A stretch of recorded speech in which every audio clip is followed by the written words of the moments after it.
Bom, começando aqui então a introdução teórica da experiência 6, já chegando aí ao final do semestre.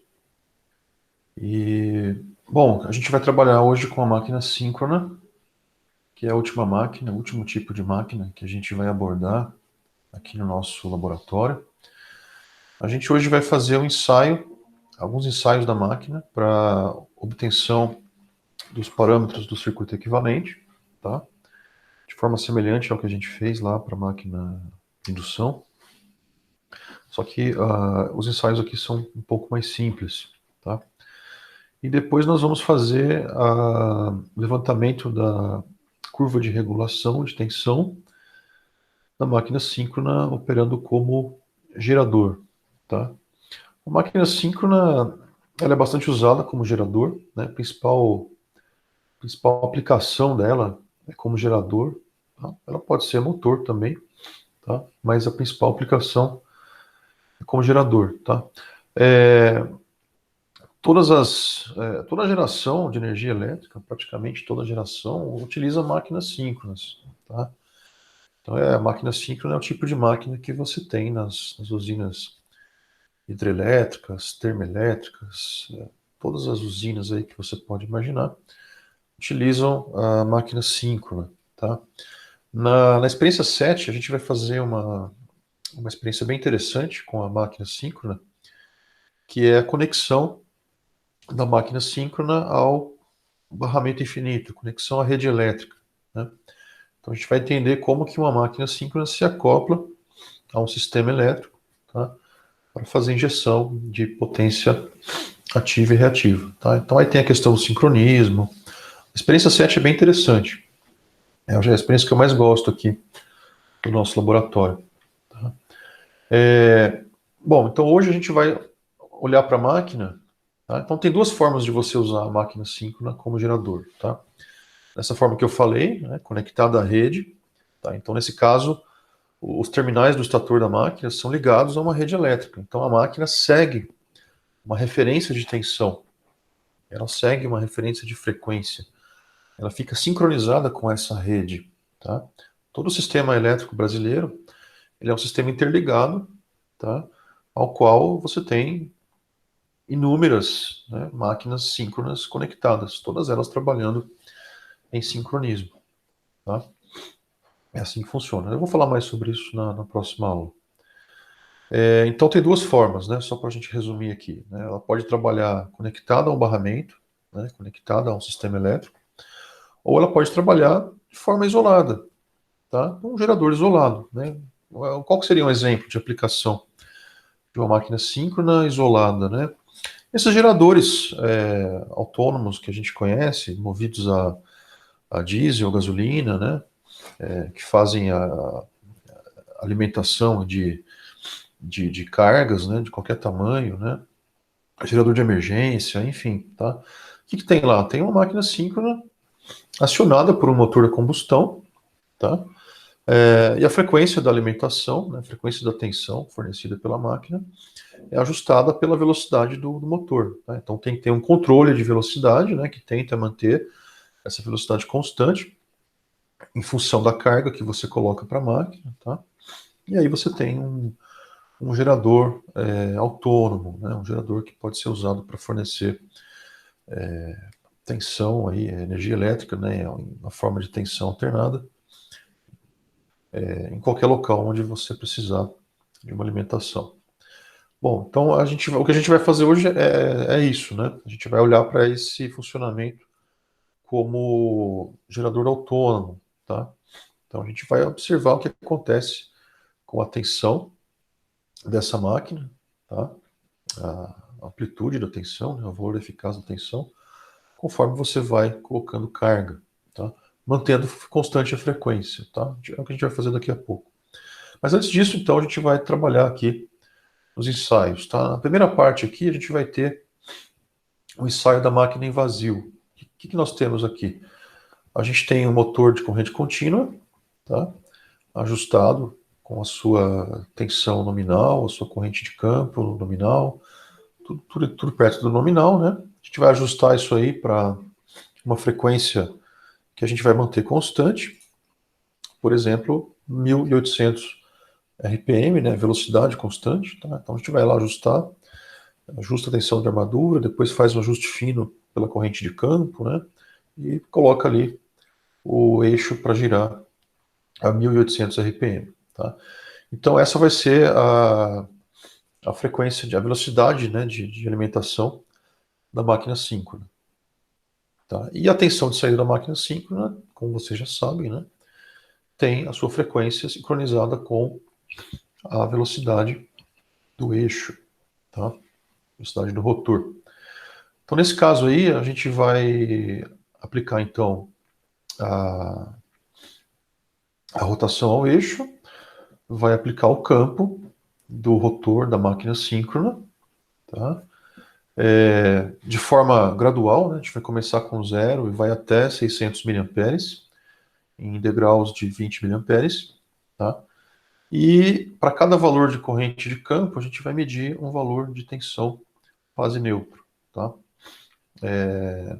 Por que não fase-fase? Nas outras máquinas a gente não tinha o neutro, tá? Então a gente sempre media a tensão de linha. Nessa máquina aqui, como tem o neutro, a gente vai medir a tensão de fase. Por que que isso é? Por que que é melhor medir a tensão de fase?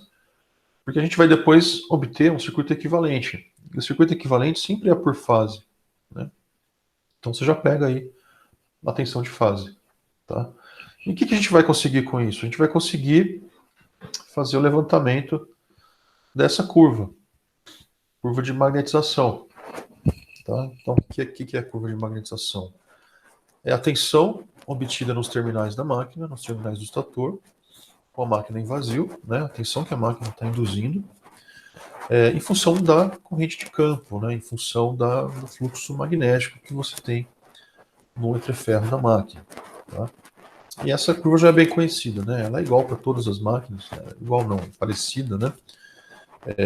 É a mesma curva que você encontra também quando você magnetiza um núcleo de um transformador, né? Então é uma curva já bem conhecida. Então você tem aqui uma região mais ou menos linear, né? Você tem aqui um valor inicial, que é o fluxo residual, né? Magnetismo residual. E você tem aqui uma região de saturação, né? Aí você depois observa aqui o caimento aqui dessa derivada aqui, né? Até que chega um momento, se você aumentar muito o campo, você não produz mais tensão induzida, né? Aliás, se você aumentar a corrente de campo, né?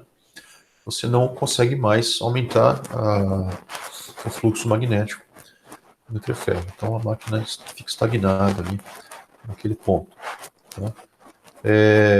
Essa curva ela é dependente da velocidade, tá? Porque a tensão induzida pela máquina ela depende da frequência de rotação, né? Da velocidade de rotação do eixo, tá? Então você precisa levantar essa curva uma velocidade constante, tá? Para outra velocidade você vai ter outra curva semelhante a essa, mas é outra curva, tá? Então essa curva depende da velocidade. A gente vai escolher para todos os experimentos aqui do nosso laboratório, a gente vai escolher a velocidade de 1800 RPM. Tá?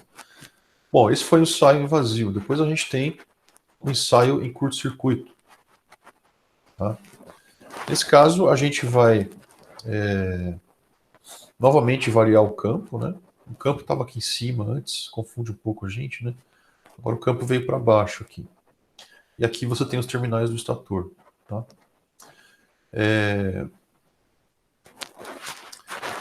Bom, então a gente vai continuar acionando a máquina, 1800 RPM, vai começar com o campo em 0, tá? E a gente vai aumentando o campo devagarzinho, tá?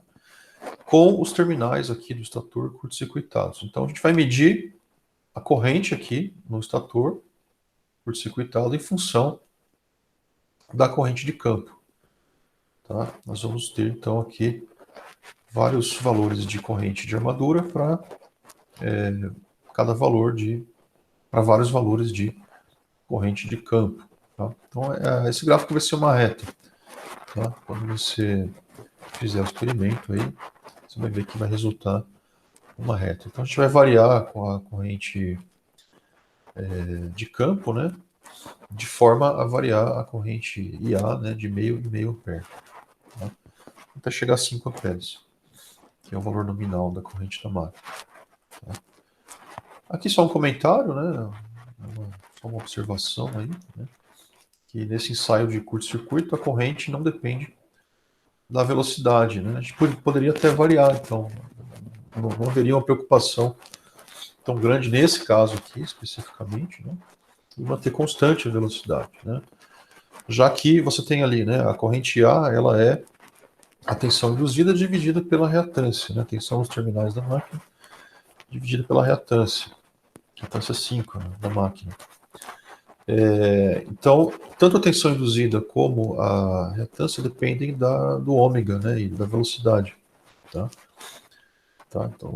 Então, você tem ômega no numerador e no denominador, você cancela o ômega e fica com uma coisa constante. Né? Então, você pode variar o ômega que não vai influenciar o valor dessa corrente aí. Tá? Só uma observação a respeito aí desse ensaio de curto-circuito. Depois que a gente fizer o ensaio, a gente vai obter aqui o circuito equivalente da máquina síncrona. Tá? Esse aqui é o circuito por fase, é o circuito que vocês conhecem lá na disciplina teórica. Tá? Então a gente tem aí uma fonte de tensão, que representa a tensão induzida no estator da máquina a partir da rotação do eixo, né? Ou seja, a rotação do rotor, né, onde tem o campo da máquina. Então, quando esse campo gira dentro da máquina, produz uma tensão no estator, que essa tensão é F. Tá? Depois a gente tem em série uma reatância síncrona. Tá? Por que síncrona? Porque a reatância depende da frequência, por isso ela tem esse nome, reatância síncrona. Tá? E depois uma resistência série de armadura, que é a resistência ômica, tá? Do estator. E aí a gente tem então um circuito por fase. Tá? Existem duas formas de você calcular a reatância síncrona. Você tem a reatância saturada e não saturada. Tá? A reatância saturada é a reatância que tem sentido útil para a gente. Né? É a reatância que você tem realmente quando a máquina está operando com o seu valor de campo nominal, ela está saturada. Tá? Então você calcula a reatância síncrona saturada. Tá? E a reatância não saturada é uma reatância idealizada, né? Como a gente vai ver aqui no próximo slide. Tá? Aqui a gente apresenta para vocês um método gráfico para a obtenção desses parâmetros. Tá? Esse gráfico aqui vem do livro do PC100, que é um livro que a gente costuma adotar como referência no nosso curso. Recomendo, né, que quando vocês estiverem fazendo as experiências, fazendo os relatórios, né, tenham o livro, consultem o livro, né? O pessoal que está fazendo a disciplina teórica, né, já está usando esse livro, né? Qual livro vocês estão usando aí? É o PC100? Quem está fazendo aí a teoria? Isso, professor, exatamente. Eu baixei a terceira edição aqui do PC Sim. Tá, legal. O PC100 faz muitos anos aí que a gente adota, né? Ele é um livro bem resumido, né? Existem outros livros mais completos, né? Mas ele é resumido, ele tem que é essencial para a gente conhecer aí sobre as máquinas, tá? Então, é um bom livro. E ele apresenta esse método aqui para fazer a obtenção dos parâmetros da máquina síncrona. O que nós temos aqui? Nós temos a curva de magnetização em vazio e a curva de curto-circuito, né? São as duas curvas que resultaram dos dois ensaios anteriores, colocadas nos mesmos eixos. Tá? E a partir delas a gente obtém as reatâncias que a gente está buscando. Então, primeiramente tem ali, ó, reatância síncrona não saturada, ela é igual a tensão EDA sobre a corrente IBA. Né? Então, você vem aqui no gráfico, tensão EDA é a tensão desse ponto aqui até esse ponto aqui. Tá? Ou seja, né, essa tensão, o que é o ponto D? Né? É o cruzamento dessa reta aqui, que eu vou falar o que é, com essa linha vertical, que tem o ponto D. Essa reta, quem que é? É uma reta tangente à porção linear da curva de magnetização. Tá? E a reta vertical aqui é uma reta que cruza, ela faz intersecção aqui com a curva de magnetização no valor de tensão que corresponde à tensão nominal da máquina. Tá? Então é assim que você obtém esse ponto D aqui, né, e consequentemente a tensão EDA.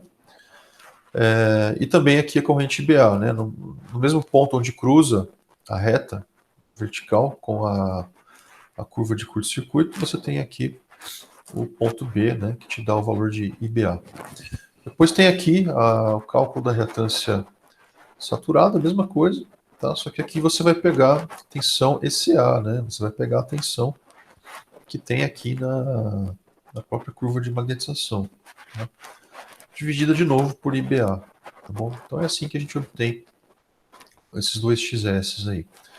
E o RA, né, que é o parâmetro que falta, ele é medido, tá? Com a máquina desligada. Você vai lá, pega um ohmímetro, mede a resistência e pronto, aí você tem o valor dela para colocar no modelo. Aqui a gente está apresentando o teste de escorregamento, tá? Esse teste é para você obter as reatâncias síncronas de eixo direto e de eixo em quadratura, tá? XD e XQ. Por quê? Né? Na máquina de polos lisos, você só tem uma reatância. A reatância é constante, tá? Na máquina de polos salientes, essa reatância muda conforme a posição do rotor, né? Então a gente define duas reatâncias, uma de eixo direto e uma de eixo em quadratura, tá? Então eu estou mostrando para vocês aqui como que é feita a determinação dessas reatâncias, tá? Você vai ver depois no vídeo que eu pulei, eu não fiz esse teste lá durante a gravação do experimento, tá? É um teste interessante, mas nos últimos laboratórios que a gente fez, os resultados acabaram não dando tão certo. Então, como eu estava lá fazendo as gravações, né, já acabei pulando, fui direto para a parte aí da regulação de tensão. Mas eu vou falar aqui para vocês sobre o teste, né? Depois eu mostro o resultado dele para vocês, tá? Tá. Bom, então, vocês devem ter visto lá na teoria, né, essa questão aí da decomposição da corrente de armadura em dois componentes, né? Você pega aquela corrente que é um fasor, né, que tem um certo módulo e um certo ângulo, você decompõe ele em dois eixos ortogonais, tá? Aí você tem o componente direto e o componente em quadratura. Tá? E aí, para cada eixo, né, você vai usar um valor de reatância diferente, tá? Diferente do caso anterior, onde você tinha só um valor de reatância, tá? E você usava aquele valor de reatância com aquela corrente que você tinha antes, né? Sem fazer a decomposição.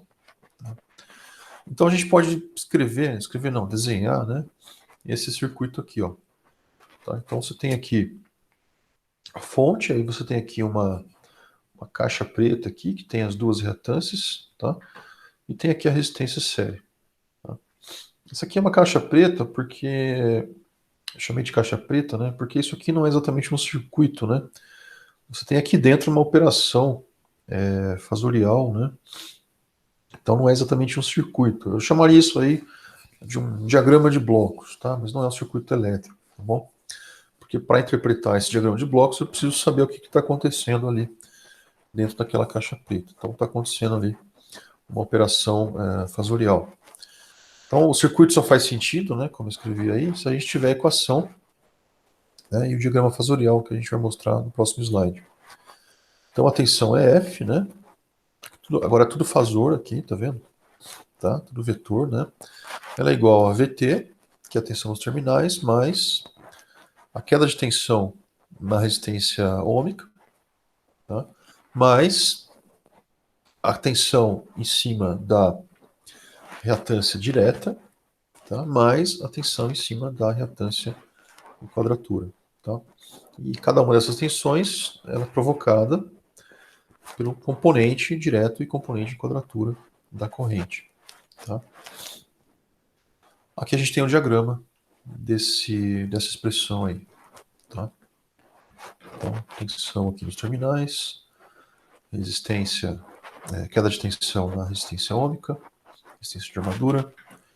Aqui a tensão em cima da reatância direta. Né? Eles são ortogonais, né? Aqui você tem a tensão sobre a reatância em quadratura. E aqui a tensão é F. Tá? Então, esse é o diagrama fasorial da máquina de polos salientes, tá? Na máquina de polos lisos, você não precisa ter essas duas reatâncias, né? Você já teria aqui uma reatância só, então você teria já um fasor aqui, ó, já fechando aqui o diagrama, tá? Então teria aqui esse arranjo de fasores ortogonais. Tá? Bom, e aí, por que a gente entrou nesse assunto aqui, né? Para obter o XD e o XQ, a gente faz esse teste que é chamado de teste de escorregamento, tá? Depois leiam lá no PC100, ele explica bem esse teste. E tem lá, uma imagem, né, da corrente que é obtida no osciloscópio. Tá? Então, o que a gente faz aqui? A gente provoca um escorregamento da máquina, ou seja, uma diferença de velocidade entre o campo girante e o rotor. Tá? E isso vai provocar uma oscilação da corrente. Tá? Você vai ver a corrente oscilando. E aí você pega o valor máximo da corrente e o valor mínimo, enquanto ela fica oscilando. Tá? E aí você calcula essas reatâncias a partir dessas medidas. Tá? Então o teste de escorregamento consiste em fazer isso aí. Né? Você coloca o rotor para girar no mesmo sentido do campo girante. Como assim, né? Veja, para fazer esse teste aí, você não vai usar a máquina nem como motor, nem como gerador. Você vai deixar o campo da máquina desligado, tá? Porque você não quer produzir nenhuma. Você não quer que o circuito do rotor participe aí, você está preocupado só com o estator, tá? Então você vai alimentar o estator da máquina, vai provocar o campo girante, né? Vai alimentar com a rede elétrica, vai acionar o rotor da máquina com a outra máquina, a máquina CC, tá? E vai colocar o rotor para girar no mesmo sentido do campo girante, só que numa velocidade um pouquinho diferente, para que exista o escorregamento. E essa condição vai te dar uma corrente, né, variável, né, uma corrente oscilatória circulando pelo estator. Tá? E nessa oscilação que você pega o máximo e o mínimo, tá? Do jeito que a gente está mostrando aqui. Ó. Tá? Então esse aqui é o gráfico da corrente oscilando. Tá? Então, quando existe essa condição de escorregamento. Ela fica oscilando aqui, né? Então você tem um envoltório aqui, né? Então tem o valor máximo aqui e o valor mínimo. Tá? Aí você pega aqui, calcula o XD, tá? Pela tensão nos terminais, pela corrente mínima, e calcula o XQ pela tensão nos terminais e pela corrente máxima. Tá? Então eu pulei esse teste na gravação do vídeo, mas de qualquer forma, na hora que você for fazer aí o relatório, né? Eu vou fornecer para você os valores de XD e XQ, tá? Para você fazer aí os diagramas que forem solicitados. Bom, na parte 3, agora a gente vai usar a máquina, acabou aí a parte de ensaios, a gente vai usar a máquina como gerador, tá? Gerador autônomo, nesse caso, como eu falei para vocês, tá? Então, eu estou acionando o rotor da máquina, estou obtendo tensão nos seus terminais e vou usar essa tensão para alimentar uma carga qualquer. Tá? Então, com a máquina síncrona em vazio, a gente vai ajustar a corrente de campo para obter 150 volts de fase. A velocidade vai ser ajustada sempre para 1800 RPM. Conforme você vai pondo carga, né, você pode ter uma variação de frequência, né, porque você está pondo carga também lá para a máquina CC, né, e ela pode sofrer alteração de velocidade. Então, cada vez que você fizer uma medida durante esse experimento aqui, você vai lá e ajusta de novo a velocidade lá na máquina CC, tá, para manter aí constante. Aí a gente vai aplicar a carga, então, no estator, né? O estator da máquina síncrona é uma fonte, né? Ela está operando como gerador. E vai fazer a corrente variar, tá? Em passos de meio ampere.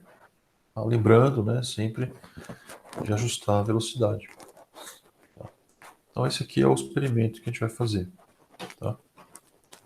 Primeiro, o estator vai estar em vazio. Tem que estar em 150 volts. Depois eu começo a colocar a carga e vou medindo a tensão de fase. E conforme eu aumento a carga, mantendo constante a velocidade de rotação, eu vou ver a tensão de saída variando, né? Então essa aqui é a curva de regulação de tensão do gerador síncrono em vazio. Vazio não, desculpa. Autônomo, né? O vazio seria esse ponto aqui, né? Sem carga. Tá? E a gente vai fazendo isso aí até chegar na corrente máxima, né? Que é a corrente nominal da máquina. Tá? Bom, no relatório a gente vai pedir, entre outras coisas, né, para vocês fazerem os diagramas fasoriais para diversos valores de reatância. Tá? Uma das coisas que a gente vai fazer é comparar o quão diferente é, né, o circuito equivalente da máquina considerando só a reatância síncrona e o circuito equivalente considerando as duas reatâncias D e Q. Tá? A gente vai comparar os resultados aí desses dois modelos, tá bom? Então aqui você tem os circuitos 1 e 2, tá? Ó, aqui só com a reatância síncrona e aqui com as duas reatâncias. E aqui a gente tem os diagramas fasoriais que vocês vão desenhar a partir dos valores medidos no experimento. Né? Então, diagramas do circuito 1. No caso do circuito 1, você não tem, né, aquelas reatâncias em quadratura. Então, você tem só uma queda de tensão aqui, e já fecha aqui o diagrama. Tá vendo? Como eu falei para vocês. E aqui não, aqui você tem as duas quedas de tensão, né, em cima das duas reatâncias, tá? Ambas ortogonais entre si. E aqui, ó, eu coloquei para vocês, tá, alguns resultados de experiências anteriores. Então você tem aqui os valores do XD e do XQ, tá, que vocês vão utilizar.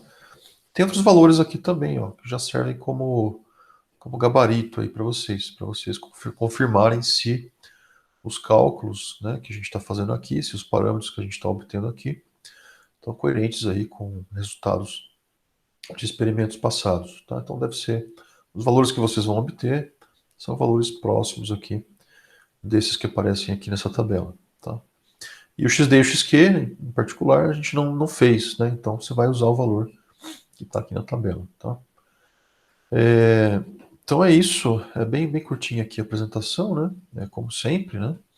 A gente sempre só dá uma geral aqui nos assuntos que vão ser abordados e a riqueza aí de detalhes, a riqueza de conhecimento depois está no experimento, né?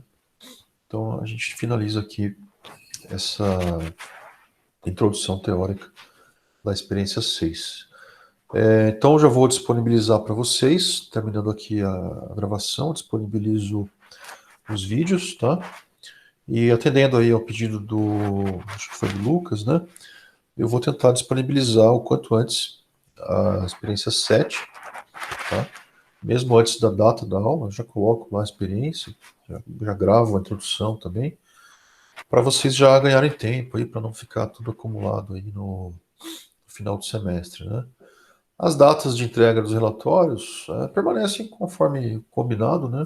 Sempre 2 semanas depois da data da aula, tá? Então você pode adiantar isso aí, né? Mas não precisa entregar. Pode entregar, se quiser também entregar antes, né? Mas o prazo limite permanece aí ao que sempre foi combinado, né? Reforçando então, o que eu falei no começo da aula, eu pretendo soltar até amanhã aí as notas, tá? Eu estou baixando os relatórios do meu e-mail para fazer todas as correções. E se alguém por acaso atrasou, esqueceu de mandar alguma coisa, dá tempo ainda, tá? Até hoje à noite aí dá tempo de me mandar, tá? Depois disso eu já vou ter corrigido tudo, vou fazer tudo de uma vez só, né? Então aí depois não adianta mais. Bom, é isso. Alguém gostaria de perguntar alguma coisa? Por mim tá tudo tranquilo, professor. Bom, então é isso aí, né? Vamos lá trabalhar então. Terminando aqui, desligando aqui, daqui 2 minutinhos. Às vezes eu esqueço, né? Mas hoje eu não vou esquecer. Terminando aqui, eu já vou lá e já disponibilizo os vídeos para vocês, tá? Já podem começar a trabalhar aí, tá? Se quiserem, né? Beleza, então a gente termina por aqui. Fico à disposição de vocês aí, por e-mail, como sempre, né? A gente vai se falando aí, tá bom? Obrigado aí por terem participado da aula. Boa noite aí para vocês. Obrigadão, professor. Falou. Boa noite, professor. Boa noite, professor. Boa noite, professor.